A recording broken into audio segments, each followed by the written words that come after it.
कांग्रेस सांसद राहुल गांधी महाराष्ट्र चुनाव नतीजे में गड़बड़ी का आरोप लगा रहे हैं। प्रेस कॉन्फ्रेंस कर बोले, नतीजों में हेराफेरी हुई है, वोटर लिस्ट की समीक्षा करने पर खामियां मिली हैं। राहुल गांधी बोले, महाराष्ट्र में 5 महीने में 39 लाख नए वोटर जोड़े गए हैं। विधानसभा चुनाव से ठीक पहले इतने वोटर कहां से आए? वोटर लिस्ट से अल्पसंख्यकों के नाम हटाने का भी आरोप। उद्धव ठाकरे ने फडणवीस की सरकार को बताया ईवीएम की सरकार, कहा कि यह सरकार एक संस्था को खत्म कर रही है। महाराष्ट्र में उद्धव ठाकरे को लग सकता है झटका। पार्टी के कई सांसद और पूर्व विधायक शिंदे गुट में जा सकते हैं। उद्योग मंत्री उदय सामंत बोले, ऑपरेशन टाइगर 3 महीने के अंदर होगा सफल। शिंदे गुट में शामिल होने की खबर को उद्धव गुट के सांसदों ने खारिज किया। सांसदों के साथ प्रेस कॉन्फ्रेंस कर अरविंद सावंत बोले, सभी सांसद उद्धव ठाकरे के साथ हैं, कोई कहीं नहीं जा रहा। नतीजों से पहले नए एग्जिट पोल्स ने दिया आम आदमी पार्टी को झटका। एक्सिस माई इंडिया के मुताबिक बीजेपी को 45 और 55 सीटें मिलेंगी। आपको 15 से 25 सीटें, कांग्रेस का नहीं खुलेगा खाता।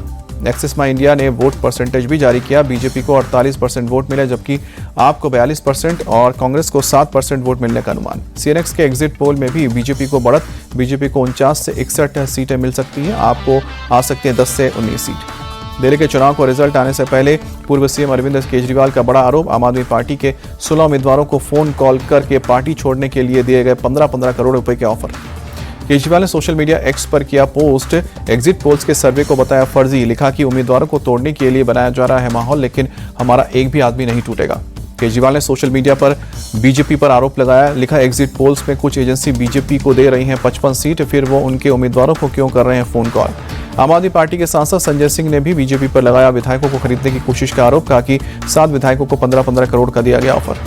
संजय सिंह ने कहा कि ऐसा लगता है काउंटिंग से पहले ही बीजेपी ने मानी है हार। दिल्ली में प्रचंड बहुमत से बनेगी आपकी सरकार।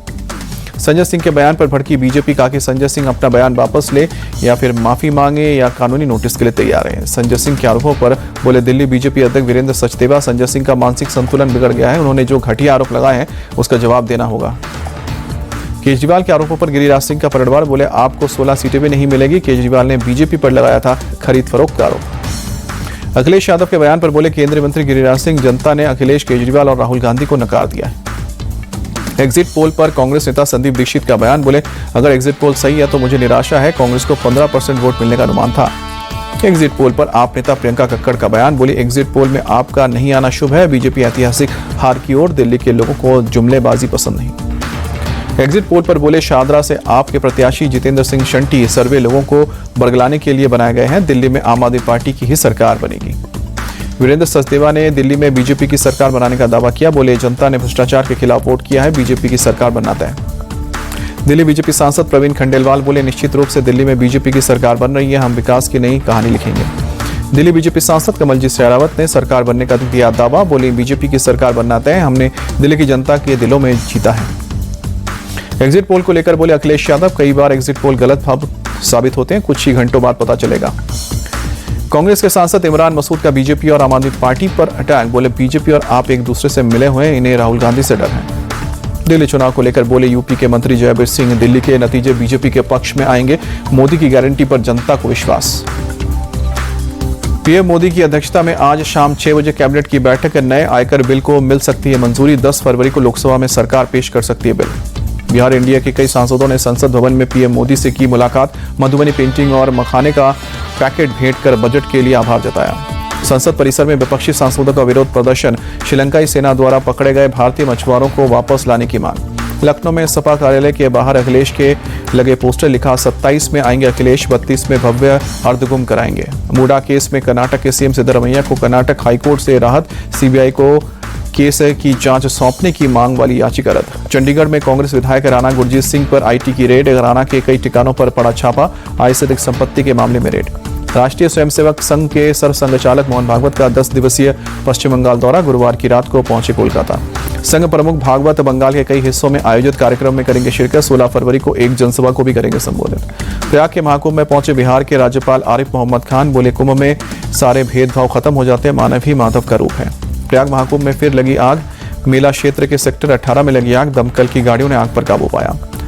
हरिहरानंद के टेंट में भीषण आग लगी। अब तक महाकुंभ में 3 बार लग चुकी है आग। प्रयाग महाकुंभ में श्रद्धालुओं का आना लगातार जारी। त्रिवेणी संगम में सुबह सुबह लाखों भक्तों ने आस्था की डुबकी लगाई।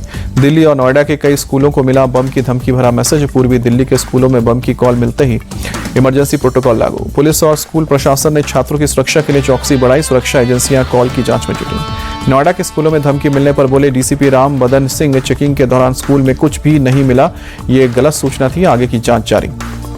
कोलकाता के रेप केस में ममता सरकार को हाईकोर्ट से झटका। आरोपी संजय रॉय को फांसी देने की मांग को स्वीकार किया। हाईकोर्ट ने कहा कि राज्य सरकार को अधिकतम सजा के लिए मुकदमा करने का अधिकार नहीं है, यह अधिकार सिर्फ जांच एजेंसी। आरबीआई ने नई मौद्रिक नीति का ऐलान किया। रेपो रेट में 0.25% की कटौती, अब लोन होगा सस्ता, ईएमआई भी घटेगी। 5 साल बाद आरबीआई ने रेपो रेट घटाया। ब्याज दर अब 6.5% से घटकर 6.25%। गवर्नर संजय मल्होत्रा ने ऐलान किया। सैफ अली खान के मामले में मुंबई पुलिस की जांच तेज। आरोपी शरीफुल इस्लाम के फिंगरप्रिंट्स के जांच की कुछ रिपोर्ट सामने आई, कुछ फिंगरप्रिंट्स मैच हुए। यूपी के अमेठी में भीषण सड़क हादसा है। अनियंत्रित क्रेन की चपेट में आए सड़क किनारे खड़े 4 बच्चे, 3 की मौत, 1 घायल। यूपी के संभल में हिंदुओं का प्रदर्शन। नेशनल अल्पसंख्यक आयोग के सदर से की अल्पसंख्यक दर्जा देने की मांग। कहा कि संभल में हिंदुओं का उत्पीड़न बंद हो। तमिलनाडु के पलानी जिले में सुबह सुबह एक दुकान में लगी आग, लाखों का सामान जलकर खाक, हुआ भारी नुकसान। जमीनी विवाद में हुई दोनों लोगों की हत्या। आरोपी 1 महीने की छुट्टी पर आया था घर, सेना से चोरी कर लाया था AK-47 और कारतूस। कन्नौज कोर्ट से गैंगस्टर नवाब सिंह को लगा झटका। कोर्ट ने जमानत याचिका खारिज की। कहा वो एक गैंग का लीडर है, जमानत पाने के योग्य नहीं। कन्नौज में नाबालिग से रेप के मामले में जेल में बंद है गैंगस्टर नवाब सिंह पर दर्ज है कई आपराधिक मामले। बिहार के हाजीपुर में फायरिंग, 4 हथियारबंद आरोपियों ने की फायरिंग। करीब 6 राउंड गोली चली, एक शख्स के पैर में गोली लगी। ताबड़तोड़ गोलीबारी से मची अफरा तफरी। मौके पर पहुंची पुलिस गोलीबारी की जांच में जुटी। सीसीटीवी से पुलिस कर रही है अपराधियों की पहचान। जम्मू कश्मीर के डोडा में खाई में गिरी कार, हादसे में एक महिला की मौत, 5 लोग घायल। स्थानीय लोगों ने घायलों को अस्पताल में भर्ती किया। रांची में डबल मर्डर मामले में पुलिस को बड़ी सफलता मिली। सेना के जवान सहित 2 लोगों को पुलिस ने किया गिरफ्तार। हत्या में शामिल AK-47 भी पुलिस के बरामद। उड़ीसा के राउरकेला में पटरी से उतरी मालगाड़ी, ट्रेन का एक पटरी से उतरा। हादसे में कोई घायल नहीं, मौके पर पहुंची रेलवे की पुलिस टीम। राम मंदिर निर्माण में पहली ईंट रखने वाले कामेश्वर चौपाल का दिल्ली में निधन हुआ। लंबे वक्त से चल रहे थे बीमार, पिछले साल हुआ था किडनी ट्रांसप्लांट। जम्मू कश्मीर के पुंछ में BSF चला रही है स्किल डेवलपमेंट प्रोग्राम। गांव में लड़के लड़कियों को किया जा रहा है 1 महीने का कंप्यूटर ट्रेनिंग देकर तैयार। यूपी के बहराइच में तेंदुए का हमला। रिहायशी इलाके में तेंदुए ने कई लोगों पर हमला किया, लोगों को अस्पताल में भर्ती किया गया। गांव में तेंदुए के आने से लोगों में दहशत, लाठी डंडे लिए ग्रामीण तेंदुए को पकड़ने पहुंचे। शोर मचाने पर तेंदुआ खेतों में भागा। तेंदुए के हमले की जानकारी के बाद वन विभाग की टीम भी गांव पहुंची, लोगों से सतर्क रहने की अपील की। तेंदुए को पकड़ने की कोशिश जारी। जम्मू कश्मीर के सोनमर्ग में जेड मोर टनल खुलने से भारी संख्या में पहुंचे टूरिस्ट पर्यटक उठा रहे हैं बर्फबारी का मजा, केंद्र सरकार की तारीफ की। डोडा के भदरवा में हुआ ताजा बर्फबारी, नजारा हुआ खूबसूरत। पर्यटकों के लिए आरक्षण का केंद्र बना है, बड़ी संख्या में पहुंच रहे हैं लोग। जम्मू कश्मीर के श्रीनगर में शीतलहर जारी। सुबह सुबह शहर के कई हिस्सों में धुंध की हल्की परत। एयरटेल ने तीसरी तिमाही के नतीजे घोषित किए। मुनाफा 505% बढ़कर 14,781 करोड़ रुपए। मार्केट कैप 9.23 लाख करोड़ का हुआ। FMCG कंपनी ITC ने भी दिसंबर तिमाही के नतीजे जारी किए। सालाना आधार पर शुद्ध लाभ 7.3% घटा 5,013 पर पहुंचा। टाटा ग्रुप के फैशन और लाइफस्टाइल बिजनेस ट्रेंड ने भी अक्टूबर दिसंबर तिमाही के नतीजे घोषित किए। शुद्ध लाभ 34% बढ़कर 496.54 करोड़ रुपए। देश में तेजी से बढ़ रहा है ई-पेमेंट का चलन। 40% किसान करते हैं ऑनलाइन पेमेंट। मैकेंजी के सर्वे में दावा 2022 में यह आंकड़ा महज 11% था। गांवों में साबुन, तेल, पैकेज फूड जैसे FMCG की बिक्री 10% बढ़ी। शहरों के मुकाबले दोगुनी हुई ग्रोथ। अक्टूबर दिसंबर में घरेलू FMCG इंडस्ट्री का बिजनेस 10.6% बढ़ा। बिक्री में 7.1 और कीमतों में 3.3% बढ़ोतरी। केंद्र ने फसल वर्ष 2023-24 में बागवानी उत्पादन 2.28% बढ़कर 35.47 करोड़ टन तक पहुंचाने का लगाया अनुमान। आम, अंगूर और केले के उत्पादन में ज्यादा बढ़ोतरी की संभावना। केंद्रीय कृषि मंत्रालय ने 2024-25 के लिए बागवानी उत्पादन का पहला अग्रिम अनुमान जारी किया। उत्पादन 2.07% बढ़कर 36.21 करोड़ टन तक पहुंचने का अंदाजा। Online food delivery company Zomato ने अपना नाम बदला, अब इटर्नल लिमिटेड के नाम से जाना जाएगा। बोर्ड ने दी मंजूरी। भारत ने ऑलराउंड प्रदर्शन करते हुए इंग्लैंड को 4 विकेट से हराया। 3 मैचों की वनडे सीरीज में 1-0 से बढ़त बनाई। पहले बल्लेबाजी करने उतरे इंग्लैंड की टीम को भारत ने 248 रन में समेटा। हर्षित राणा और रविंद्र जडेजा ने 3-3 विकेट चटकाए। भारत से शुभमन गिल 87 रन की शानदार पारी खेली। श्रेयस अय्यर ने 59 रन की पारी खेली। अक्षर पटेल ने 52 रन की। रविंद्र जडेजा 600 अंतर्राष्ट्रीय विकेट लेने वाले 5वें भारतीय बने। अनिल कुंबले, कपिल देव, हरभजन सिंह और अश्विन के बाद हर्षित राणा ने रचा इतिहास। डेब्यू मैच में तीनों फॉर्मेट में 3 विकेट लेने वाले पहले भारतीय गेंदबाज। नागपुर वनडे जीतने के बाद बोले रोहित शर्मा, चैंपियंस ट्रॉफी से पहले सभी चीजें सही करना है।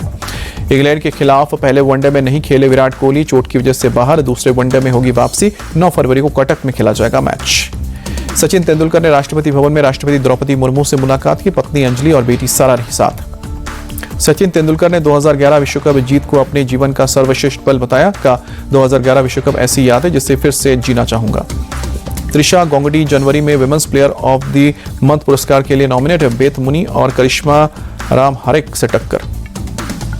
वरुण चक्रवर्ती जनवरी के प्लेयर ऑफ द मंथ पुरस्कार के लिए नॉमिनेट है। जोमेल वारिकिन और नोमान अली से मुकाबला। गुजरात टाइटंस ने विमेंस प्रीमियर लीग 2025 से पहले जर्सी का अनावरण किया। 14 फरवरी को WPL के तीसरे सीजन का होगा आगाज। ऑस्ट्रेलियन क्रिकेटर मार्कस स्टोनियस ने वनडे क्रिकेट से अचानक संन्यास लिया। चैंपियंस ट्रॉफी का नहीं होंगे हिस्सा। चैंपियंस ट्रॉफी से पहले ऑस्ट्रेलिया को 2 बड़े झटके लगे। कैप्टन पैट कमिंस और जोश हेजलवुड हुए बाहर, दोनों इंजरी से परेशान।